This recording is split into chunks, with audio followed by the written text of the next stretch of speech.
All right, good morning. The SPOO's here, 11:18:50 here, just as the market opens, 6:35 here. Again, hasn't been a lot happening for the really.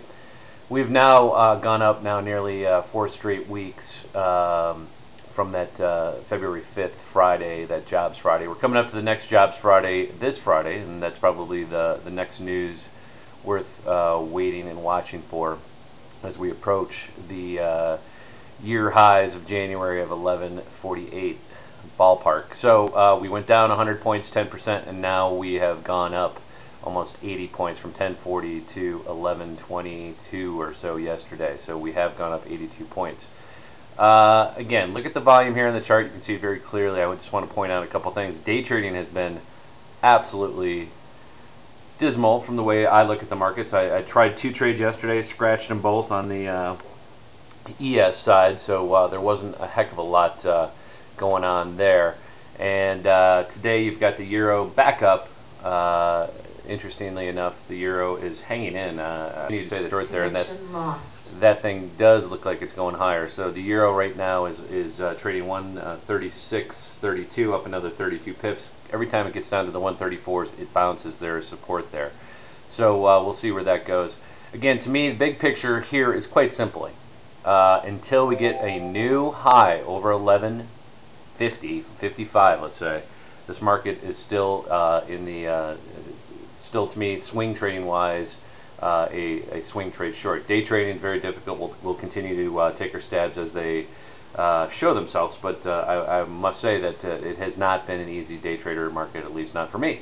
And I don't day trade stocks that often. I swing trade stocks and options. So not a lot going on. The trading has been minimal.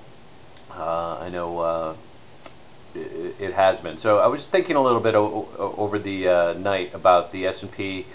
Big picture, S&P, remember March last year we put in the low, and again we put in the low last March. So we're coming up on a year, 666 up to 1150, let's call it. So we've gone up again a smooth 80%, and it's interesting that we're a year from that. And thinking back to the fall of the March 2000 bubble. That was the high also. The March 2000 bubble was the high. So you see a lot of turning points, and we are in the Ides of March here, and I do suspect another change coming over the next 3 months. I continue to say, I said it when we were breaking 1100, that the high was in for the year.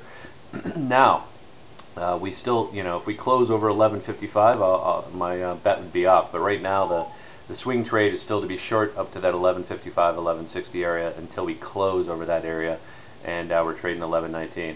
I'm not saying we can't go 1130 here. It's all noise. It's a very light volume. Again, most of this action that you see yesterday, we actually opened at 1120. We closed at 1116 on market hours. So all the action was down. Today we are opening again right here at 1120. So we're opening at the same number that we opened at yesterday, yet we closed lower. So all the buyers yesterday were basically on the day trading side were wrong. So unless you're buying overnight, and again we did hold the Monday high of 1115.50 again twice overnight. So it does to me again look like we're going higher intraday, but the VIX down here in the 18s does not make it. You have to be absolutely perfect. You have to know where the absolute bottom is, and technically there's not a lot of technical reasons to be buying a market that's up 80 points. Not that we can't go higher, but I'm not going to. It's just not my style. I'm not going to chase it up. So that's the context. That's where we are, and patience is in demand, high demand right now for me. Not a lot of trading going on, and you've got to pick your spots, and we continue to pick them. And we made a nice bet on Apple yesterday, shorting the calls, the 215 or 210 calls, and those were already down a buck and change yesterday. So again, we're picking our spots and taking the trades that make sense, and just sitting around waiting patiently. So that's it. We'll be back here Thursday. I'm out of the office on Friday, so don't look for a report on Friday. Peace.